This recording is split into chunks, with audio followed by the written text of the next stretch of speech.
First of all मैं मेरा परिचय देता हूँ। मैं अपूर्व दास हूँ।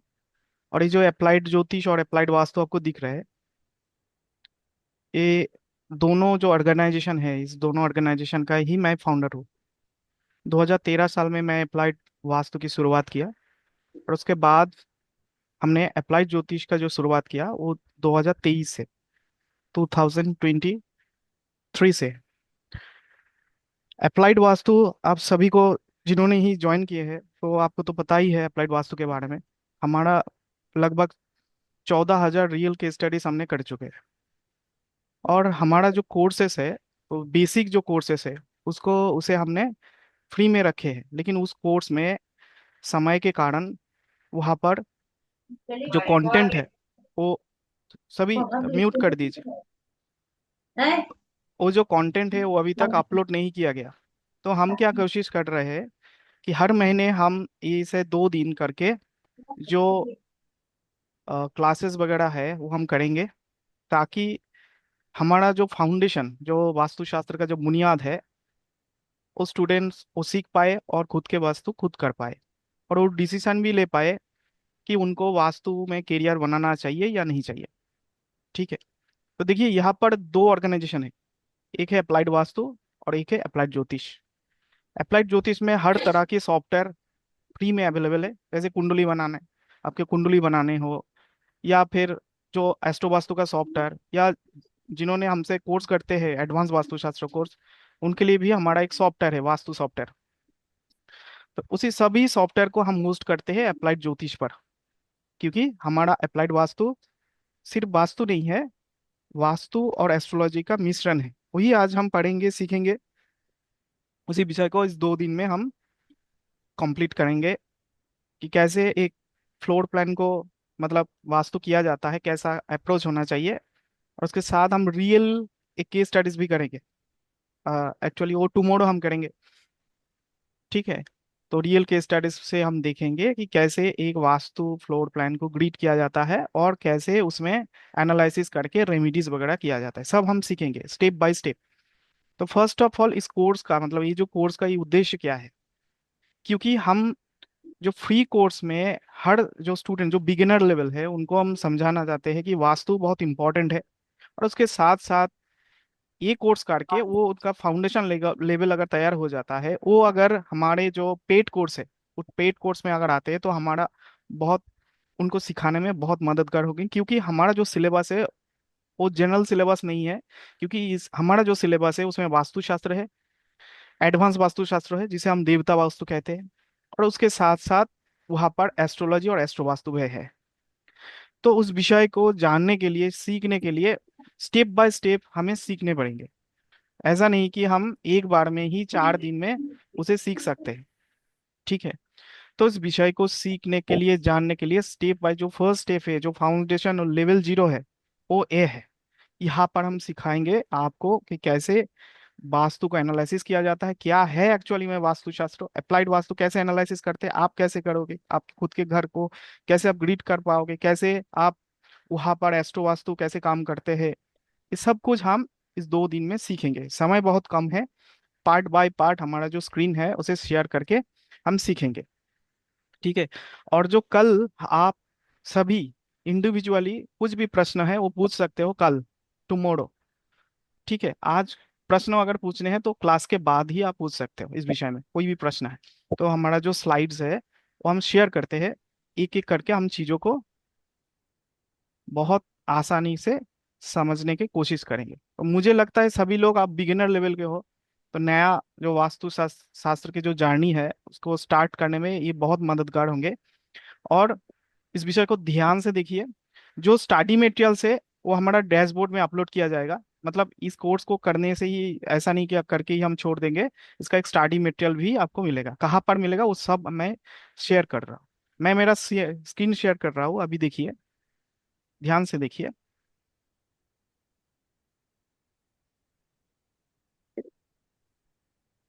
शायद सभी को दिख रहा है ना स्क्रीन? काइंडली हैंड रेज करके बताइएगा। ठीक है। तो देखिए, ये जो वास्तुशास्त्र कोर्स है, फर्स्ट हम जान लेते हैं हम क्या क्या सीखेंगे। क्योंकि आपका वैल्यूएबल टाइम है, हम भी टाइम दे रहे हैं इसमें।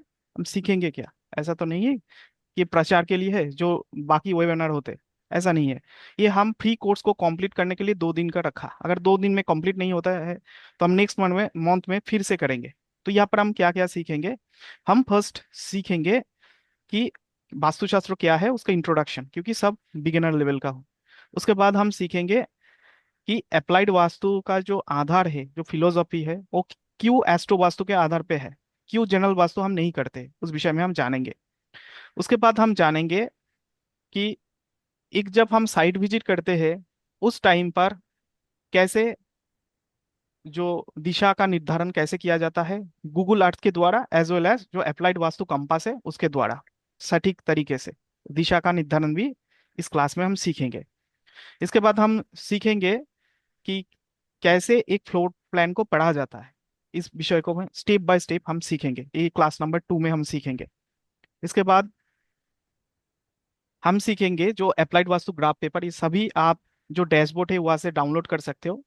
इसके डाउनलोड करके कैसे आप स्केल लेआउट बना सकते हो फॉर एनालिसिस, ये भी हम सीखेंगे।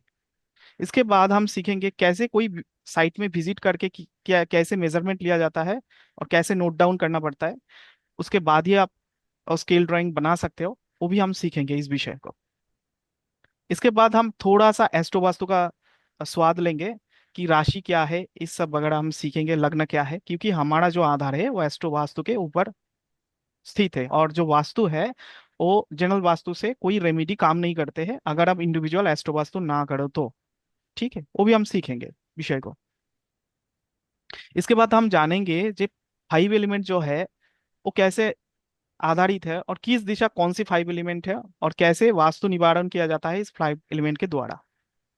उसके बाद हम जानेंगे कि जो 16 दिशा है, इस 16 दिशा कहाँ से आया, विश्वकर्मा प्रकाश का ये श्लोक है, इस श्लोक को हम पढ़ेंगे और जो 16 दिशा का जो एट्रीब्यूट्स है उसको हम फाइंड आउट करेंगे यहाँ से।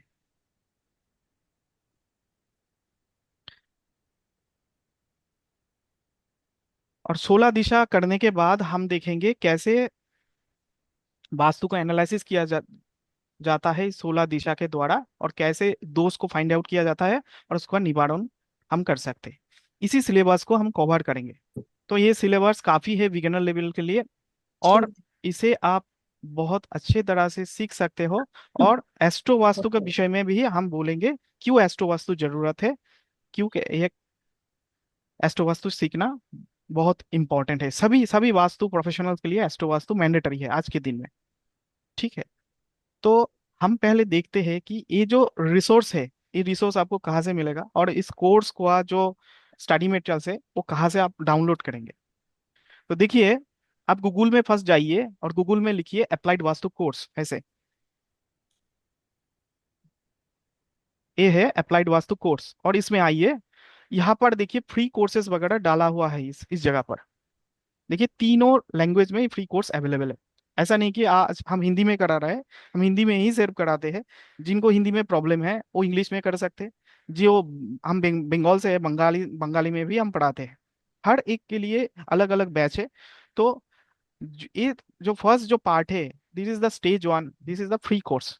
लेकिन इशू इज दैट ये कोर्स हमने तो बहुत पहले लॉन्च किया, लेकिन समय नहीं मिला, इसलिए हमने क्या किया कि लाइव में कुछ लोगों को बुला लिया, जैसे आप जो बिगिनर लेवल को, उनके साथ हम ये जो फ्री कोर्स वाला पार्ट है लाइव में कंडक्ट करेंगे। और उस पार्ट को हम बहुत ही सटीक तरीके से इसमें थोड़ा थोड़ा करके अपलोड करेंगे, ताकि बाकी जो लोग हैं वो भी देख पाए। और बाकी कुछ चैप्टर बच गया तो उस चैप्टर्स को हम फिर से एक या 2 दिन के लिए नेक्स्ट महीने में हम क्लास कंडक्ट करेंगे इस फ्री कोर्स को कंप्लीट करने के लिए। तो देखिए यहाँ पर 3 तरह की फ्री कोर्सेस हैं। फ्री कोर्स क्यों चाहिए?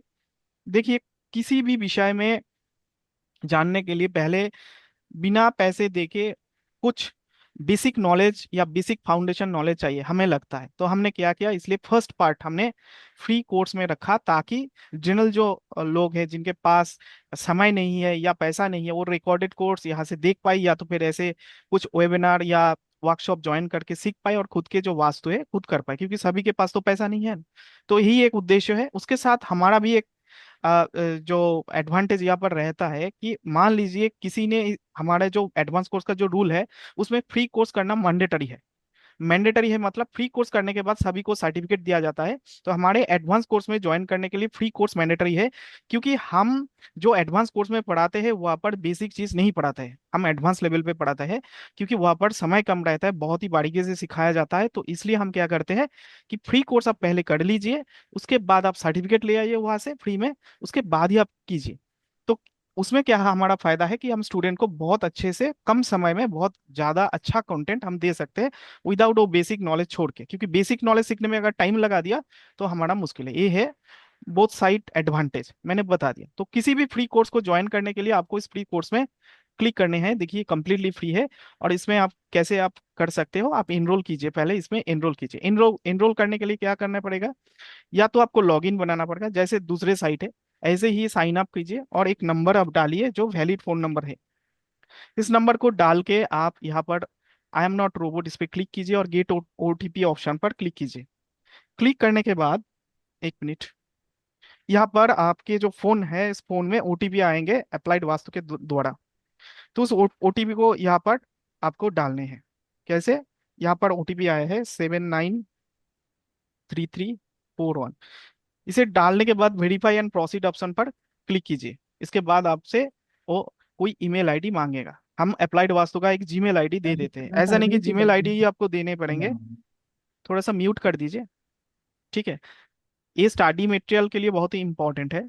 स्टडी मटेरियल डाउनलोड करने के लिए किस जगह पर ही से आपको जो पीडीएफ वगैरह है उसे डाउनलोड करना है, ठीक है। तो देखिए यहाँ पर हम मेल आईडी डाल दिया और कोई भी पासवर्ड आप डाल दीजिए। ऐसा नहीं कि मेल का ही आप पासवर्ड डालेंगे, ऐसा नहीं, मत कीजिए। कोई भी नया पासवर्ड आप डाल दीजिए, ठीक है। तो इसमें हम एक पासवर्ड डाल देते हैं और इसमें सबमिट ऑप्शन पर क्लिक करते हैं। क्लिक करने के बाद जो हमारा जो ये है यहाँ पर देखिए जीरो पेमेंट, मतलब यहाँ पर जो गेटवे है वो जीरो दिख रहा है। और पेमेंट एनरोल कीजिए, और यहाँ पर ईमेल वेरीफाई करने के लिए बोल रहे हैं। तो ईमेल में एक ओटीपी आएंगे, यहाँ पर 6 डिजिट का वो ओटीपी यहाँ पर डाल दीजिए, 587224। डालने के बाद आप वेरीफाई ऑप्शन पर क्लिक कीजिए, आपका ये वेरीफाई हो गया और आप डैशबोर्ड में चला गया। देखिए आपके जो डैशबोर्ड है वहां पर एक कोर्स एनरोल हो गया। इस कोर्स को आप क्लिक कीजिए, आप मोबाइल से भी कर सकते हैं, ऐसा नहीं कि हर टाइम कंप्यूटर से ही आप एक्सेस करनी है। तो देखिए यहाँ पर ये कोर्स को ये जो पार्ट है ये 27-28 तारीख जो हम कंडक्ट कर रहे हैं, इसको इसे ज्वाइन करने के लिए एक लिंक दिया गया है। तो सभी लिंक ऐसे दिया जाता है जैसे इस कोर्स को हर एक जो चैप्टर से इसमें अपलोड किया जाएगा। और इसमें नेक्स्ट बटन पे क्लिक करने से नेक्स्ट जो वीडियो से वो आएंगे यहाँ पर खुल जाएंगे। देखिए ये एक वीडियो है, मेरा ही वीडियो है बनाया हुआ। इस वीडियो को आप प्ले कर सकते हैं, इसको देख सकते हैं, देख के आप सीख सकते हैं और इसे रिपीट कर सकते हैं, ठीक है। इसके बाद आप अगर नेक्स्ट बटन पे क्लिक करते हो, देखिए यहाँ पर नेक्स्ट जो है ये एक सिलेबस यहाँ पर हो, यहाँ पर एक सिलेबस आ गया। ये है अप्लाइड वास्तु का सिलेबस। ऐसे इसको आप डाउनलोड कर सकते हो, ठीक है। डाउनलोड करने के लिए आपको क्या करना पड़ेगा, देखिए इसमें इस सिलेबस को डाउनलोड करने के लिए ऑप्शन नहीं दिया गया है, लेकिन जो भी स्टडी मटेरियल्स होंगे उसको डाउनलोड करने के लिए आपको ऑप्शन मिलेंगे। और सभी जो हमारा इंपॉर्टेंट मटेरियल्स है जो बेसिक लेवल पे बहुत ही इंपॉर्टेंट है, उस सभी विषय को यहाँ पर अपलोड किया जाएगा, ताकि हर हर किसी अपने इस विषय को करके सीख के देख के वो प्रॉपरली इस कोर्स को कंप्लीट कर पाए। ऐसे एक आपको असाइनमेंट मिलेगा ताकि हम पता कर पाए आप सही से इस वीडियोस को देखे हैं सीखे हैं कि नहीं। इसमें मल्टीपल चॉइस क्वेश्चंस आपको आएंगे और उसमें आपको इसका आंसर भी देना है। आप आपका जो लैंग्वेज है आप बंगाली में कोर्स ज्वाइन कर सकते हो, आप इंग्लिश में कर सकते हो, या तो फिर आप हिंदी में कर सकते हो, जो भाषा आपका सुविधा है उस भाषा में आप कीजिए कोर्स। तो इस असाइनमेंट को पूर्ण करने के बाद ही आप नेक्स्ट जो क्लासेस है उसको खोल पाएंगे। और लास्ट में अंत में ये जो पूरा कोर्स देखने के बाद सीखने के बाद आप सर्टिफिकेट भी डाउनलोड कर पाएंगे। That is completely free of cost, उसका पीडीएफ आप डाउनलोड कर पाएंगे। और उस पीडीएफ के द्वारा आप इस कोर्स को देख के एक ये डिसीजंस ले सकते हैं कि आपके लिए वास्तुशास्त्र ये प्रोफेशन, एस्ट्रो वास्तु या अप्लाइड वास्तु सही है कि नहीं। क्योंकि ये जानना बहुत जरूरी है। क्योंकि हमने फर्स्ट कोर्स लॉन्च किए थे बंगाली में, तो बंगाली में कोर्स लॉन्च करने के बाद एक बहुत ही समस्या आया। बहुत लोग बिगिनर लेवल पे ज्वाइन कर कर लिया। हमारा वो 4 महीना का कोर्स थे। तो उसके बाद 4 महीना बाद बहुत सारे लोगों का जो विषय है, उन्होंने सब कुछ कंटेंट नहीं ले पाया, क्योंकि वहाँ पर एडवांस लेवल का वास्तुशास्त्र है, रेमेडी टेक्निक है, एस्ट्रोलॉजिकल पार्ट है और एस्ट्रो वास्तु भी है, क्योंकि ये सीखना बहुत ही जरूरत है। अदरवाइज रेमेडीज काम नहीं करेंगे जनरल वास्तु करने से। तो उन्होंने सीख के बता रहे कि हमने ठीक ठाक से कंटेंट 4 महीने में, जो आपने जितना ज्यादा कंटेंट लिया, बहुत कुछ जगह में हमें रिपीट करना पड़ेगा, और हमारा यहाँ पर ऑप्शन है रिपीट करने का, क्योंकि आप अगर एक बार कोर्स में ज्वाइन कर लेते हो तो आप रिपीट कर सकते हो। कि उस बैच में मेरा जो समस्या हुआ कि उनको मुझे राशि पढ़ाना पड़ा, डायरेक्शन पढ़ाना पड़ा, उनका जो बेसिक फाउंडेशन पूरा एकदम भॉइड था। तो इसलिए हमने सोचा कि बिगिनर लेवल कोई भी स्टूडेंट्स को हम एडवांस लेवल पे एंट्री नहीं देंगे, पहले उनको तो फाउंडेशन प्रॉपरली करना पड़ेगा, और वो हमारे साइड से भी कर सकते हैं प्रॉपरली, ताकि वो प्रॉपरली सीखे हमारा जो सिस्टम है।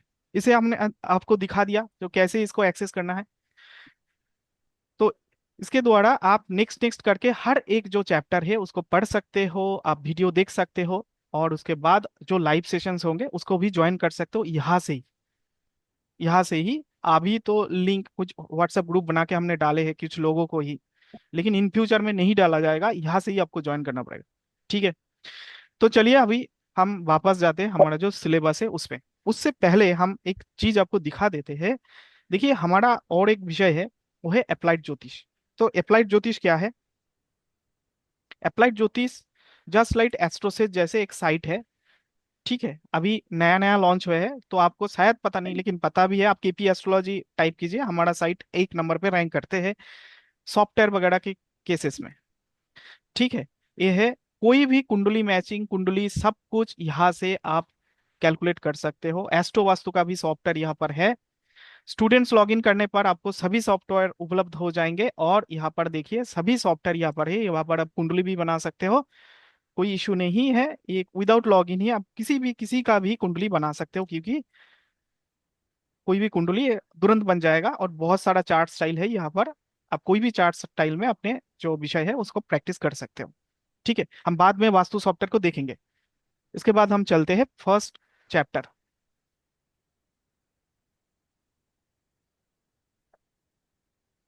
Okay, first chapter, what is Vastu Shastra. Vastu Shastra क्यों इंपॉर्टेंट है, वास्तुशास्त्र क्या है? देखिए, वास करने के लिए जो जगह है वो सिर्फ वास्तु नहीं है। वास करने के लिए जो जगह है वो सिर्फ वास्तु नहीं है, उसके साथ साथ जिस जगह पर आप काम कर रहे हो, मतलब वो तो वासवास के लिए नहीं है ना, काम करने के लिए। जिस जगह पर मान लीजिए आपका फैक्ट्री है, जो रथ है, आपका जो वाहन है, वो भी वास्तु है। इसके साथ आप कोई फील्ड में हो, खाली फील्ड में, वही आपके लिए उस टाइम के लिए वास्तु है। ठीक है। हर एक स्पेस एक वास्तु है, आपका शरीर भी एक वास्तु है। सिर्फ घर नहीं, सिर्फ मकान नहीं, सिर्फ एक जमीन नहीं, जिस जगह पर आप खड़ा हो, एक जो एक अगर आप अगर कोई रास्ते में हो या फिर आप बस में हो, उस टाइम के बस के वास्तु आपके ऊपर लागू होते हैं। तो रथ का भी वास्तु होते हैं। ठीक है। तो वास्तु में हम जो भी विषय को इस पृथ्वी पर, कोई भी स्ट्रक्चर, वो हमारा शरीर हो या तो फिर कोई भी स्ट्रक्चर हो, ऐसा नहीं कि सिर्फ वास करने के लिए ही हो, सभी विषय को हम वास्तु ही मानेंगे। ऐसे कि जो मूर्ति पूजा हम करते हैं, उस मूर्ति को भी आइकोनोग्राफी कहा जाता है, वो भी वास्तुकला का ही पार्ट है। तो वास्तु सब कुछ ही वास्तु है, जो आपको दिख रहा है विषय, सभी है वास्तु। ठीक है। हम जो वास्तु पढ़ेंगे वो है हमारा घर का वास्तु। घर का वास्तु हम फर्स्ट सीखेंगे बेसिक लेवल, ताकि वास्तु का बुनियादी जो फाउंडेशन है वो बहुत ही स्ट्रांग हो। तो इसमें हम वास्तु के बारे में बहुत सारा पढ़ लिया। अभी इंटरनेट का जमाना है, वास्तु के विषय में आप मैं छोटा सा कुछ बोल देता हूँ, क्योंकि इसमें ज्यादा हम टाइम नहीं देंगे फर्स्ट चैप्टर में। तो वास्तु का जो इंडिया में जो वास्तु कला है वो बहुत ही पुराना है। जो architecture school, J school of architecture, first architecture school है जे स्कूल ऑफ आर्किटेक्चर। उससे पहले जितने भी इमारत या पैलेस वगैरह, जो हमारे यहाँ पर जितने भी एम्पायर थे, मतलब राजा का जो समय थे, कुतुब मीनार बोल लीजिए आप, ताजमहल बोल लीजिए, कोई भी मंदिर जो भी कंस्ट्रक्शन हुआ, उस टाइम पे तो आर्किटेक्ट इंजीनियर नहीं थे ना। तो कौन करते थे वो उस तो टाइम ये पे, जो करते थे उनको कहा जाता। तो लिख थोड़ा दीजिए। सा म्यूट कर दीजिए, म्यूट कर दीजिए, सभी म्यूट कर दीजिए। ठीक है। हम मूवी पढ़ी। हाँ। गई और वन में देखा। काइंडली म्यूट कर दीजिए, हाँ ठीक से देखिए। तो प्राचीन काल में जितने भी मंदिर, जितने भी स्थापत्य कला निर्माण हुआ, उस टाइम पे तो कोई सिविल इंजीनियर या आर्किटेक्ट नहीं थे, तो कौन करते थे? वो करते थे स्थापति। तो उस समय पे इंडिया जो भारत है, जिसे हम कह सकते हैं कि अखंड भारत, मतलब पूरा म्यांमार तक, उस समय पे एक साउथ इंडिया और नॉर्थ इंडिया ऐसे आप भाग कर लीजिए। तो दोनों टाइप का आर्किटेक्ट थे। एक है विश्वकर्मा जो नॉर्थ इंडिया को चलाते थे, और एक है मायन जो साउथ इंडिया वन वास्तु को चलाते हैं। क्योंकि मिडिल में है विंध्य पर्वत, जो विंध्य पर्वतमाला है उसको क्रॉस करके, ये जो कल्चर का जो डिफरेंस है साउथ इंडिया और नॉर्थ इंडिया, इस कल्चर का डिफरेंस के लिए जो भौगोलिक अवस्थान है विंध्य पर्वत की, वो बहुत ही ज्यादा यहाँ पर महत्व है विंध्य पर्वत।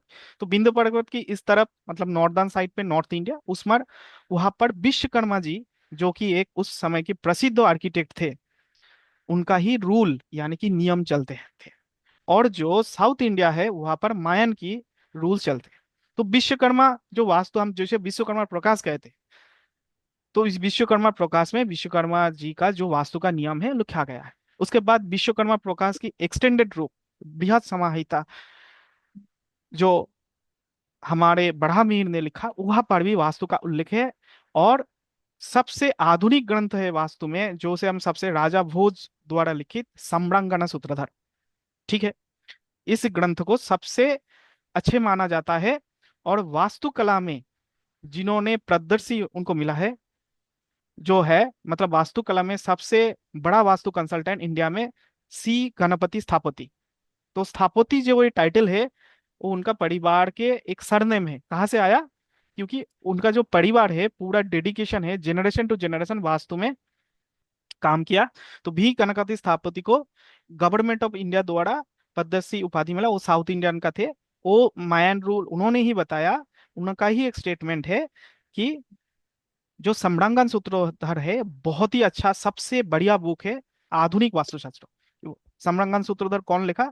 जो भोज बोल के, भोज राजा भोज जो है, जो मध्य प्रदेश में, वो वहां पर जो राजा भोजा थे, उन्होंने उस बुक्स को लिखा है। जहां पर हम क्या जानते हैं? हम जानते हैं लियोनार्डो दा विंची ने प्लेन का डिजाइन बनाया ना। आप थोड़ा सा गूगल कर लीजिए इस वर्कशॉप के बाद, देखिए कि फर्स्ट जो एरोप्लेन का जो डिजाइन वो राजा भोज ने किए थे, वो सम्रांगन सूत्रधार का ही पार्ट है। ठीक है, ये हो गया नॉर्थ इंडियन पार्ट वाला वास्तु। यूपीएससी सिलेबस में एक सब्जेक्ट को पढ़ाया जाता है इंडियन कल्चर बोल के। तो वहां पर दो तरह के जो मंदिर कला है उसको पढ़ाया जाता है, जैसे नॉर्थ इंडियन मंदिर कला और उसके साथ साउथ इंडियन मंदिर कला। तो ये भी वास्तु शास्त्रों से ही रिलेटेड है। आर्किटेक्चर या इंटीरियर डिजाइनर सिलेबस में भी अभी वास्तु शास्त्रों का इंक्लूड हो गया। तो अब अभी आते हैं साउथ इंडियन वास्तु में। साउथ इंडियन वास्तु मतलब मायन, जिन्होंने रावण की जो लंका थे उसको बनाए थे। इसलिए तो रावण को वध करना इतना प्रॉब्लम हो गया। और इसीलिए हनुमान जी ने फर्स्ट उस लंका का जो वास्तु है उसको खराब करने के लिए उनके पूंछ में आग लगा के सारा लंका को जला दिया, वास्तु को फर्स्ट खराब किया। उसके बाद ही रावण को वध करना पॉसिबल हो। तो मायान का जो रूल है वो थोड़ा सा अलग है, जिसे हम माया मत कहते हैं। मायान का जो बुक्स है, उस माया मत में उसका रूल लिखा गया है, वो साउथ इंडिया में जनरली फॉलो होता है। और इसके अलावा भी जैसे केरला में एक अलग तरह का वास्तु फॉलो होता है। सिमिलरली अगर हम राजस्थान में जाते हैं तो वहां पर राजबल्लभ ग्रंथ का जो क्लासिकल टेक्स्ट है उसको फॉलो किया जाता है। ठीक है। उसी तरह अगर आप मध्य प्रदेश में क्योंकि वो राजा भोज के, वो सम्रांगण सूत्रधर विश्वकर्मा प्रकाश से ही पूरा संबंध रखते हैं, उसका जो वास्तुकला है, सभी वास्तुकला को हम सीखेंगे, जानेंगे इस विषय को। तो ये है ओवरऑल वास्तु के विषय। इस विषय में हिस्ट्री है, कोई मैथोलॉजी नहीं है। वास्तु ये विषय हिस्ट्री है, इसको आप पढ़ सकते हो, क्लासिकल टेक्स्ट है, ऑल अवेलेबल इन आर्काइव। आप उसे पढ़ सकते हो, और उसमें संस्कृत श्लोक, क्लासिकल टेक्स्ट भी आप ले सकते हो। लेकिन जो अप्लाइड वास्तु है, हमारा हमारा जो आधार है वही है। हमारा आधार विश्वकर्मा प्रकाश, सम्रांगन सूत्रधार, मानुषलाई चंद्रिका। ये जो मानुषलाई चंद्रिका है केरला में फॉलो होता है। ये केरला है, केरला की है। मायामत, मानसर, राजवल्लभ, इस सभी ग्रंथ को हमने सभी को पढ़ने का कोशिश किया, सभी हमने एकदम 100% पढ़ा ऐसा नहीं कि, लेकिन हमारा जो रूल वहां से ही आया, लेकिन हम उसे अप्लाई किया आधुनिक स्ट्रक्चर में। क्यों अप्लाइड वास्तु है, क्या है अप्लाइड वास्तु? अप्लाइड वास्तु का मतलब है हम वो जो रूल है, वो क्लासिकल टेक्स्ट है, उसे अप्लाई करते हैं। प्राचीन काल में वास्तु को उपयोग किया जाता था चार विषय को निर्माण करने के लिए। एक है घर, यानी कि मकान। दूसरे है जलाशय, मतलब उस टाइम पे जो जल पीने के जल के जो जगह थे, वो एक कोई पॉन्ड थे, तो उस पॉन्ड को एक जगह पे बनाया जाता था, उसको चारों तरफ पूरा घेर के, पूरा जाके वो कॉन्टामिनेशन ना बढ़े, उसके लिए कहता। तो जलाशय निर्माण के लिए भी वास्तु का प्रावधान है, विश्वकर्मा प्रकाश में भी है उसका उल्लेख।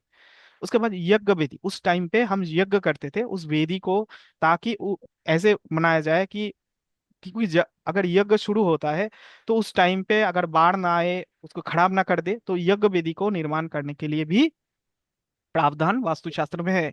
और 4 नंबर क्या है? मंदिर। मंदिर का निर्माण करने के लिए अभी भी कुछ मंदिर, 2 मंदिर का हम एग्जाम्पल यहाँ पर देखेंगे इस क्लास में। एक है पुरी का जो जगन्नाथ धाम है, वो पूरा वास्तुकला के अनुसार तैयार है। और दूसरे है जो तिरुपति बालाजी जो टेम्पल है, उसमें पूरा वास्तुकला का प्रयोग किया गया है, वो वास्तु के अनुसार ही उसे तैयार किया गया है और एकदम वास्तुकला है। जो तिरुपति बालाजी जो स्ट्रक्चर है, वो मायन के अनुसार है। और जो, एक मिनट, जो हमारा अ, जगन्नाथ धाम है पुरी के, वो विश्वकर्मा प्रकाश के रूल से बनाया गया। तो उस वहां पर आप जब भी विजिट करोगे ना, तो उसका लेआउट को प्रॉपरली चेक करना है आपको। और गूगल आर्ट से भी हम देखेंगे उसको। देखिएगा कि हर जो विषय है, चारों गेट है, वो वास्तु के अकॉर्डिंगली प्लेसमेंट है, उसका जो किचन है वास्तु के अकॉर्डिंगली प्लेसमेंट है। इसीलिए ही तो ये सब मंदिर का इतना भक्त है, इतना पैसा है। ठीक है। तो ये जो प्राचीन ज्ञान है, इस विषय को हम पढ़ेंगे और हमारे जीवन में, हमारा जो घर है, ऑफिस है, फैक्ट्री है, उसमें हम अप्लाई करेंगे। क्यों करेंगे? ओके। पीस, प्रॉस्पेरिटी, ये सब के लिए हम उसे अप्लाई करेंगे। ठीक है। यही है इंट्रोडक्शन वास्तुशास्त्र की। और अप्लाइड वास्तु के विषय में फिर मैं बताता हूँ। अप्लाइड वास्तु का अर्थ है हम प्रयोग करते हैं, जो क्लासिकल रूल्स है उसे हम अप्लाई करते हैं, उसके बाद हम उसको रिजल्ट लेते हैं। उस रिजल्ट क्यों करते हैं, क्यों ये इंपॉर्टेंट है? देखिए, पुराने जमाने में जो आर्किटेक्चरल स्टाइल थे, वो कैसे है? पुराने जमाने का जो आर्किटेक्चरल स्टाइल, उसमें घर के अंदर सीढ़ियाँ नहीं होती, घर के बाहर होते थे। और जो किचन है वो भी घर के अंदर नहीं, वो बाहर होते थे। और व्हाट एक्सेस, ओके, घर के बाहर होते थे। और जो किचन वो भी घर के बाहर, और जो टॉयलेट वो भी घर के बाहर। लेकिन आज अभी देखिए क्या स्ट्रक्चर बन गया, सब कुछ घर के अंदर में आ गया। तो अगर अंदर में आ गया, तो हम एकदम पूरा जो जो क्लासिकल टेक्स्ट लिखा गया है, मानुसलाय चंद्रिका, विश्वकर्मा प्रकाश, मानसार, राजवल्लभ, सम्रांगन सूत्रधार, वो तो उस टाइम के आर्किटेक्चर के हिसाब से लिखा गया। ये जो आर्किटेक्चर है उस टाइम का, अभी तो सब घर में पूरा सब सब कुछ हमारा जो घर में, घर के अंदर या अपार्टमेंट के अंदर या घर के साथ ही हम बनाते हैं। तो इसका जो नियम है, वो क्लासिकल टेक्स्ट में नहीं है। अगर नहीं है तो हम कहाँ से पता करेंगे? जो क्लासिकल टेक्स्ट का जो नियम है, उसे हम अप्लाई करेंगे। और अप्लाई करके हम देखेंगे कि वो सही से बैठ रहे कि नहीं, काम कर रहे कि नहीं। और इसी को करने में मेरा इतना साल चला गया। मैं क्यों कर पाया? क्योंकि मेरा जो बैकग्राउंड है, मैं सिविल इंजीनियर थे। मैंने 10 साल एलएनटी में काम किया, वो भी हिस्ट्री सब अप्लाइड ज्योतिष चैनल में बोला, मैंने बोले है कि कैसे मेरा जर्नी शुरू हुआ। और मैं अभी नौकरी छोड़ दिया, और पूरा जो डेडिकेशन है, मैं अप्लाइड वास्तु और अप्लाइड ज्योतिष में, इस विषय में हम रिसर्च कर रहे हैं। तो हमारा जो अप्लाइड वास्तु का कॉन्सेप्ट है, मैंने बहुत सारा बिल्डिंग खुद के हाथ से बनाया, और वहां पर वास्तु का रूल हमने अप्लाई किया क्लासिकल टेक्स्ट के अनुसार। तो उसका जो प्रभाव है, 13 साल से हम कर रहे हैं, तो उसका प्रभाव हमारे पास केस स्टडीज के हिसाब से है। क्योंकि अप्लाइड वास्तु है, यहाँ पर केस स्टडीज ही है। तो उसके अकॉर्डिंगली हमें जो मिला, उसी को हमने मॉडिफाई करके, अभी भी हम केस स्टडीज ले रहे हैं, उसको मॉडिफाई करके हमने ये अप्लाइड वास्तु का जो फिलोसॉफी है उसको बनाया। देखिए, जो जनरल रूल है क्लासिकल टेक्स्ट में जो कहा गया है, वो आज एकदम 100% हम उसे अप्लाई नहीं कर सकते। उसमें कुछ मॉडिफिकेशन चाहिए। क्योंकि आज का जो आर्किटेक्चर है वो अलग है, उस समय का आर्किटेक्चर वो अलग है। तो इसलिए हमें प्रॉपरली पहले अप्लाई करना पड़ेगा। उसके बाद ही उस विषय को टेस्ट करके फिर हम उसे कह सकते हैं कि हाँ, आज के दिन में जो आर्किटेक्चरल स्टाइल है, जहाँ पर घर के अंदर ही टॉयलेट है, वहां पर ही किचन है घर के अंदर, वहां पर ही सीढ़ियाँ है, तो उस केसेस में हम कैसा क्या रूल वास्तु के लिए लागू कर सकते हैं, इसे ही मॉडर्न वास्तु कहते हैं। लेकिन हमारा जो 2013 साल में हमने शुरू किया, 2016 साल में जो एक्सपीरियंस रहा, उस 2013 से 16 तक हम जनरल वास्तु ही करते थे, जो क्लासिकल टेक्स्ट के हिसाब से।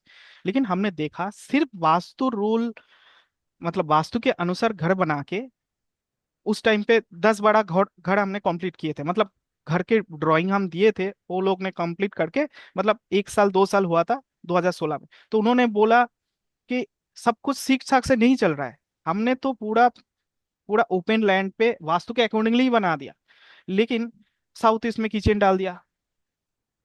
हमारा जो जहाँ पर टॉयलेट है वो भी हम सीखेंगे कहाँ पर क्या है, उसमें वो सब कुछ ऐसे ही डाला, लेकिन उन्होंने बोल रहा है फिर भी तकलीफ है। तो मैंने उसमें स्टडी किया, क्यों तकलीफ है, क्यों ऐसा तकलीफ। तो उस समय से 2016 से ही फ्लैट कल्चर तो बहुत पहले से ही है, उसके बाद उसका बूम आया फ्लैट फ्लैट कल्चर में। तो फ्लैट्स में हमने देखा उस टाइम पर कि एक फ्लैट के ऊपर दूसरे जो मंजिल है, सेम लेआउट है लेकिन प्रभाव अलग है, वास्तु सेम है लेकिन प्रभाव अलग है। क्यों है, उसमें हमने चर्चा किया, स्टडी किया। बहुत जो विद्वान थे, वास्तु का नहीं, इस विषय में अकल्ट साइंस का, उनसे हमारा संपर्क हुआ, उनसे मैंने पूछा क्या हुआ, ये क्यों हो रहा है, क्यों हर हर के लिए, हर परिवार के लिए वास्तु सेम लेआउट है फ्लैट के लिए, लेकिन प्रभाव क्यों अलग है। तो उस समय पे मुझे पता चला कि वास्तु पत्री के अकॉर्डिंगली काम करते हैं। वास्तु जो पत्री है, मतलब कुंडली के अकॉर्डिंगली काम करते हैं। या आप भी देख लीजिए, बहुत सारे ऐसे आपको दिख जाएगा, नॉर्थ ईस्ट में टॉयलेट है, कुछ भी प्रॉब्लम नहीं है। नॉर्थ ईस्ट में टॉयलेट नहीं है, तब भी प्रॉब्लम हो रहा है। क्यों हो रहा है, बिकॉज ऑफ वास्तु पत्री के अनुसार काम करते हैं। उस 2016 के एंड से हमने शुरू किया कि हमें एस्ट्रोलॉजी को भी इस अप्लाइड वास्तु के अंदर इंक्लूड करने हैं, अदरवाइज प्रॉपरली इफेक्ट नहीं मिलेगा। तो उससे हमने एस्ट्रोलॉजी का जर्नी शुरू किया और हमने इस विषय को बढ़ाया। ये थे हमारा इंट्रोडक्शन और फर्स्ट पार्ट। इसके बाद हम पढ़ेंगे कि हमारा क्या एक्सपीरियंस है, वो आपको वेबसाइट से मिल जाएगा, क्या हमारा एक्सपीरियंस है, सब कुछ डाला हुआ है, कितना हमने केस स्टडीज किया है, क्या है विषय, सभी आपको मिल जाएगा। इस विषय में मैं टाइम नहीं वेस्ट करूंगा। तो देखिए एक केस है यहाँ पर, तो दो जुड़वा बच्चा है, ये हमारे गांव से है, उसका डेट ऑफ बर्थ भी है। तो जुड़वा बच्चा, मैं केस क्यों बताता हूँ, बहुत ही इंपॉर्टेंट है, इस विषय को बहुत ध्यान से सुनिए। जुड़वा बच्चा मतलब टाइम का क्या डिफरेंस है, 2-3 मिनट। जुड़वा बच्चे, दोनों ही गर्ल है। तो दोनों ने जो पढ़ाई किया, एक ही सब्जेक्ट में किया, एक ही विषय में किया, तो दोनों की शादी हो गई है 1 साल बाद। तो एक जो चार्ट है, मतलब एक जो उसमें से एक जो लड़की है उनका डिवोर्स हो गया, और एक अभी भी बेंगलोर में वो है आईटी, एक बंदा से शादी हुआ, और वो अभी भी सही से संसार कर रहे हैं। तो दोनों का जो डिफरेंस है, दिस इज ओनली 2 मिनट्स, लेकिन जीवन में घटना अलग है। तो मैंने इस विषय को स्टडी किया। क्यों किया स्टडी, क्योंकि जब तक उनका विवाह नहीं हुआ तब तक वो एक ही वास्तु में थे, है ना। जब तक उनका विवाह नहीं हुआ तब तक एक ही वास्तु में थे। तो उनका जो मेट्रिकुलेशन में नंबर है वो भी करीब एक ही है, एक ही साथ विवाह हुआ, क्योंकि जमस ट्विन है। लेकिन विवाह के बाद एक की डिवोर्स हो गए, क्योंकि वास्तु चेंज हो गए। दूसरे का डिवोर्स नहीं हुआ, क्योंकि वो अलग वास्तु में रहते हैं ना। तो देखिए वास्तु भी एक एस्ट्रोलॉजिकल चार्ट के ऊपर प्रभाव डालते हैं। तो एक ही टाइम पर, एक ही समय पर बहुत सारे लोग जन्म लेते हैं। हाँ, लग्न अलग है, क्योंकि स्थान के अनुसार लग्न अलग अलग हो जाता है। लेकिन ऐसा तो हो सकता है कि सचिन तेंदुलकर के साथ उसी दिन 2 मिनट बाद एक एक कोई ना कोई महाराष्ट्र में जन्म लिया, तो उसका लग्न का तो बहुत ज्यादा अंतर नहीं है। डिविजनल चार्ट में भी आपको ज्यादा अंतर नहीं मिलेगा।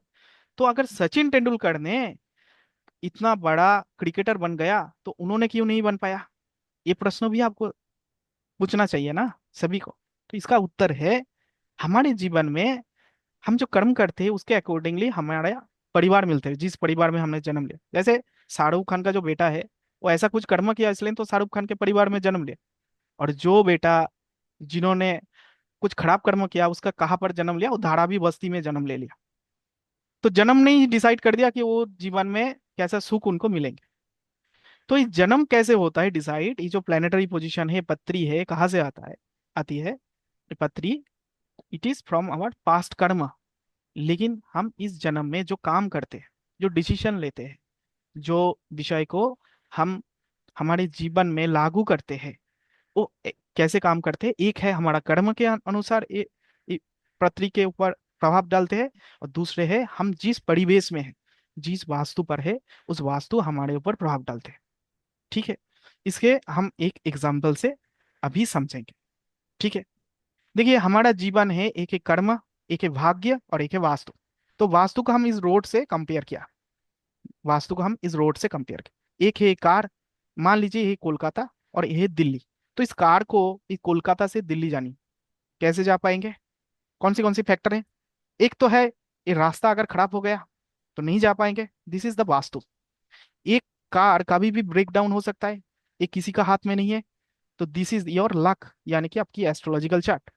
अगर ये ड्राइवर गाड़ी को ही नहीं चलाते हैं तो ये क्या पहुंच पाएंगे, नहीं पाएंगे, this is the karma, this is the cycle of our life. तो हमें क्या करना है, हमारे पास ये भाग्य को हम बदल नहीं सकते। देखिए बहुत सारा केपी एस्ट्रोलॉजर, क्योंकि केपी एस्ट्रोलॉजी सबसे एक्यूरेट एस्ट्रोलॉजी, वो रेमेडीज वगैरह नहीं देते, या नाड़ी एस्ट्रोलॉजर रेमेडीज नहीं देते। जनरली जो लाल किताब वाले हैं वही रेमेडीज रिकमेंड करते हैं। क्यों नहीं करते, क्योंकि उन्हें पता है भाग्य बदला, हम बदल नहीं सकते भाग्य को। लेकिन हम क्या बदल सकते हैं, यहाँ पर अगर ऑल्टरनेटिव रोड है तो उस रोड से हम जा सकते हैं दिल्ली, ये रास्ता खराब है तो वास्तु को हम ठीक से कर सकते हैं। हम हमारा कर्म है उसको हम ठीक कर सकते हैं। ठीक है, this is the cycle of our life, यही है। इस विषय को बहुत ध्यान से याद रखिए। ठीक है।